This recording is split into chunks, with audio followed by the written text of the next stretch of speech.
Salam Bapak Ibu, Saudara dan Saudari, sahabat-sahabat garam dunia yang terkasih. Rasul Paulus di dalam bacaan pertama yang kita renungkan pada kesempatan ini mengajak kita sekalian untuk merenungkan bersama bagaimana Rasul Paulus memberikan kesaksian bahwa bangsa Israel diangkat menjadi anak Allah yang sudah menerima kemuliaan, hukum Taurat, ibadat, dan janji-janji dari Allah. Maka dari bangsa Israel lahirlah Yesus Sang Mesias yang membawa kita kepada keselamatan. Dan di dalam Injil Lukas bab 14 ayat 1 sampai 6 kita semua merenungkan bagaimana Yesus dihadapkan pada pilihan untuk melakukan sesuatu yang dilarang pada hari Sabat. Karena Sabat bagi orang-orang Yahudi adalah hari yang dikuduskan.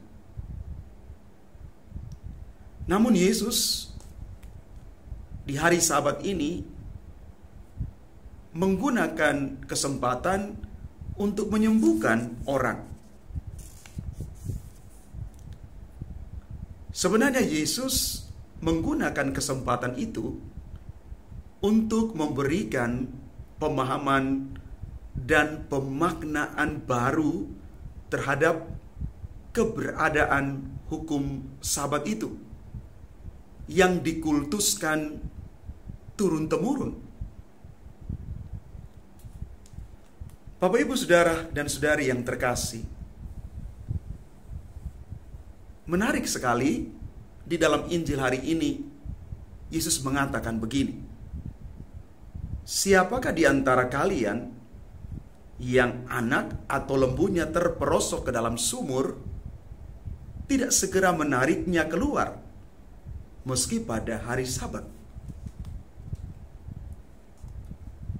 Di sini kita mau melihat bahwa di mata Yesus tindakan belas kasih dan mencintai mesti menjadi dasar dan tolok ukur dari hukum Sabat yang dijalani oleh orang-orang Yahudi.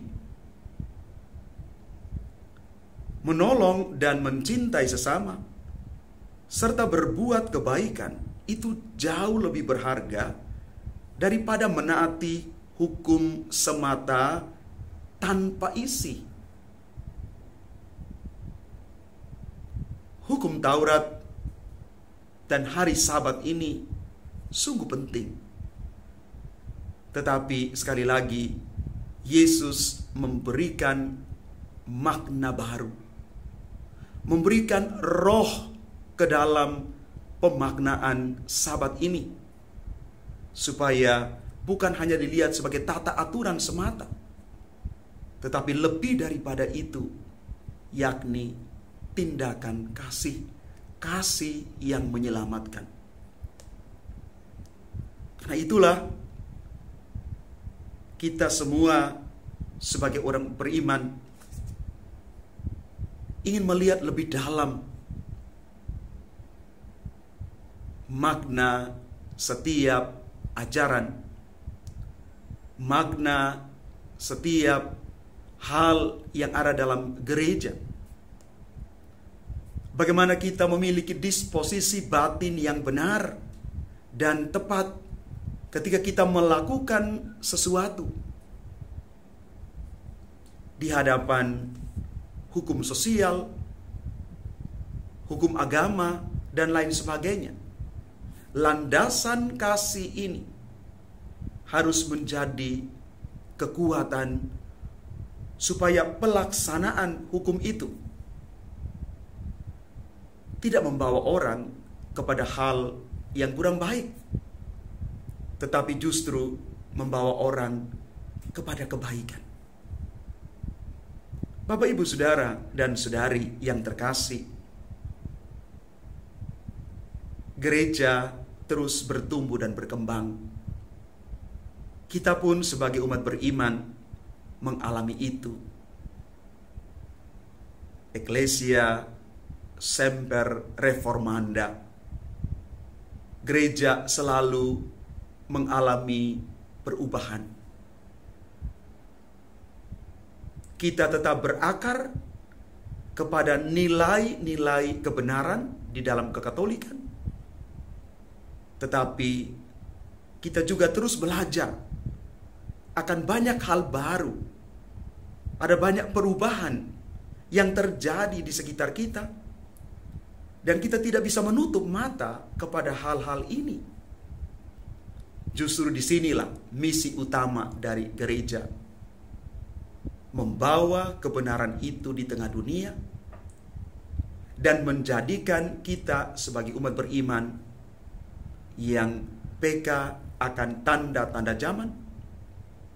Dan membuka mata kita untuk melihat dengan jeli banyak rahmat yang Tuhan berikan di balik seluruh peristiwa hidup.